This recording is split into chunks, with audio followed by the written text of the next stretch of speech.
So మనందరికీ తెలుసు heart హెల్తీగా ఉండడం ఎంత ఇంపార్టెంటో. కానీ మీకు తెలుసా, అన్ని కంట్రీస్ కంటే ఇండియన్స్కి హార్ట్ ప్రాబ్లమ్స్ 10 years ఎర్లీగా వస్తున్నాయి. దీనికి 7 ఇంపార్టెంట్ రీజన్స్ ఉన్నాయి. అన్నీ 1 by 1గా తెలుసుకుందాం. Number 1, high type 2 diabetes. మన ఇండియన్స్లో చాలామందికి డయాబెటిక్ లెవెల్స్ ఎక్కువగా ఉండడం వల్ల ఈ హార్ట్ కాంప్లికేషన్స్కి రిస్క్ బాగా పెరుగుతుందన్నమాట. ఎందువల్లనంటే డయాబెటీస్ ఉన్న వాళ్ళకి బ్లడ్ వెజల్స్ డ్యామేజ్ అవుతాయి. బ్లడ్ వెజల్స్ డ్యామేజ్ అవుతే కనుక హార్ట్ అటాక్ వచ్చే రిస్క్ 4 times పెరిగిపోతుంది. Second, hyper tension. చాలామందికి హైపర్ టెన్షన్ ఉందన్న విషయం కూడా తెలియదు. ఎందుకంటే ఇది సివియర్ అయ్యేంత వరకు కూడా దీనికి సిమ్టమ్స్ ఉన్నవన్నమాట. సిమ్టమ్స్ లేకపోయేసరికి చాలా క్యాజువల్గా ఉంటాము. అండ్ ఎప్పుడైతే ఇవి ముదురుతుందో అప్పుడు మనం ఆర్టరీస్ని డ్యామేజ్ చేస్తాయి. ఆర్టరీస్ డ్యామేజ్ అయినప్పుడు కూడా హార్ట్ అటాక్ వచ్చే ఛాన్సెస్ పెరుగుతూ ఉంటాయి. Number 3, obesity. మనం ఇంట్లో అందరం కూడా సేమ్ ఫుడ్ తీసుకున్నా కూడా అందరం సేమ్ వెయిట్లో ఉండము. ఎందుకంటే ప్రతి ఒక్కరు బాడీ టైప్ వేరు కాబట్టి. కానీ ప్రతి ఇంట్లో ఒకరైనా ఒబేస్గా ఉన్న వాళ్ళు ఉంటారు. సో ఇక్కడ మనం అన్నిటికంటే ఇంపార్టెంట్ ఏంటంటే quality of food, quantity of food కాదు. సో క్వాలిటీ ఆఫ్ ఫుడ్ మనం సెట్ చేసుకోగలిగితే కనుక ఆటోమేటికల్గా అందరం కూడా హెల్తీగా ఉండొచ్చు. Number 4, balance diet. మనం తినే ఫుడ్లో చాలామంది వెయిట్ తగ్గాలి అనుకుంటే కనుక తక్కువ తినడం, వెయిట్ పెరగాలనుకుంటే ఎక్కువ తినడం కాదు. మనం తినే ఫుడ్లో మ్యాక్రోస్ అండ్ మైక్రోస్ బ్యాలెన్స్గా ఉండడం చాలా ఇంపార్టెంట్. మ్యాక్రోస్ అంటే carbohydrates, protein, fibre and good fats. Micros అంటే vitamins, minerals and phytonutrients అనమాట. ఇవన్నీ మన ప్లేట్లో, మన ఫుడ్లో ప్రతిరోజు ఉండాలి, ప్రతి మీల్లో ఉండాలన్నమాట. ప్రతిరోజు అందినప్పుడు మాత్రమే మన బాడీ ఇంటర్నల్గా చాలా హెల్తీగా ఉంటుంది. అప్పుడే ఇలాంటివి కాంప్లికేషన్ నుంచి మనం దూరంగా ఉండొచ్చు. Number 5, physical activity. Daily at least ఒక 30 minutes అయినా కానీ ఫిజికల్గా యాక్టివ్గా ఉండాలి. అప్పుడే మన బాడీలో గుడ్ హార్మోన్స్ రిలీజ్ అవుతాయి. దీనికి మనం ఎటువంటి జిమ్కి వెళ్ళాల్సిన అవసరం లేదు. ఇంట్లోనే ఒక 30 minutes స్ట్రెచ్చింగ్ కానీ చిన్న చిన్న ఎక్సర్సైజ్ ద్వారా మనం బాడీని ఫ్లెక్సిబుల్గా ఉంచవచ్చు. నెంబర్ 6 వచ్చేసి స్ట్రెస్.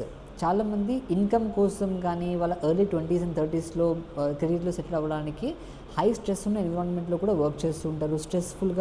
స్ట్రెస్ ఎక్కువ తీసుకుని వర్క్ చేస్తుంటారు. దీనివల్ల బాడీలో బ్యాడ్ హార్మోన్స్ ఎక్కువగా రిలీజ్ అవుతాయి.